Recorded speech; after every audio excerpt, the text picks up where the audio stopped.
Hi, good evening. This is Dev, and today's story is going to be very special as well as very important. तो मैं आपको बताना चाहता हूँ आज एक बहुत ही अच्छी कहानी।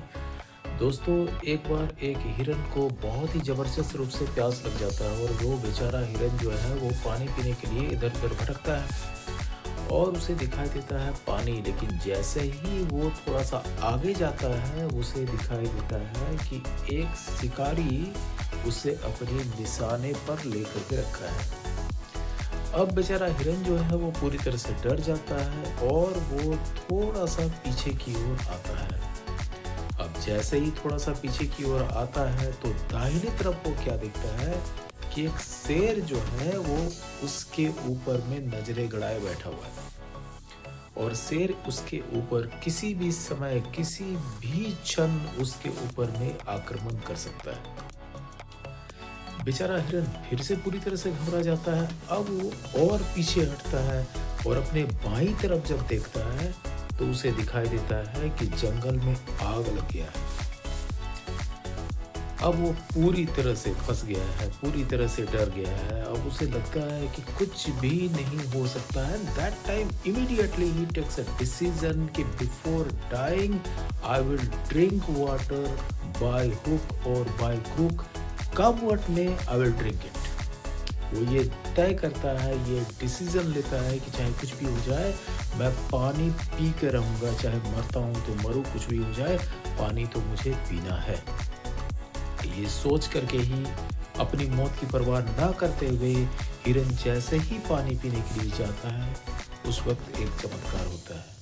तो अब ये हिरन ये तय करता है कि चाहे कुछ भी हो जाए, वो पानी पी कर के रहेगा। चाहे उसे शिकारी का तीर लगे, चाहे वो सिंह उसे खा जाए या फिर वो जंगल की आग में जल कर के मर जाए, पर वो पानी पिएगा। ये तय करके हिरन आगे बढ़ जाता है। और जिस वक्त हिरन ये ठान लेता है कि चाहे मैं शिकारी के तीर से मरूं, चाहे शेर के जबड़ों में जाकर के मरूं, चाहे जंगल की आग में मैं भून जाऊं, पर पानी पीना है, और वो जैसे ही पानी पीने के लिए आगे बढ़ता है, उसी समय एक चमत्कार होता है।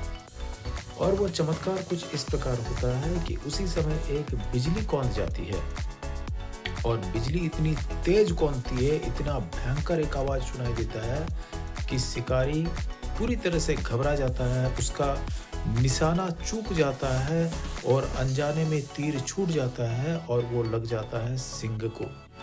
सिंह मरता नहीं, लेकिन सिंह घायल ज़रूर हो जाता है और उसका ध्यान हट जाता है हिरन पर से और वो पूरी तरह से क्रोधित हो जाता है और वो हमला कर देता है शिकारी पर और उसे चीर-फाड़ करके मार देता है।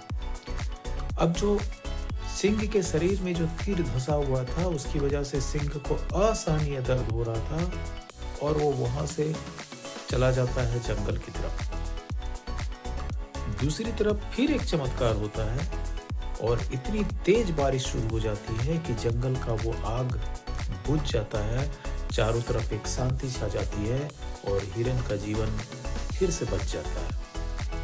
इस कहानी से हमें कुछ सीख मिलता है। सीख ये है कि अगर सारे परेशानियों के बावजूद, अगर सारी मुसीबतों के बावजूद, अगर आप वो करने की ठान ले जो आपको करना है और आप करके रहते हैं, तो फिर ईश्वर आपकी मदद करते हैं और जब ईश्वर आपकी मदद करते हैं, उस वक्त आपको जीत हासिल करने से कोई नहीं रोक सकता। कहानी कैसी लगी?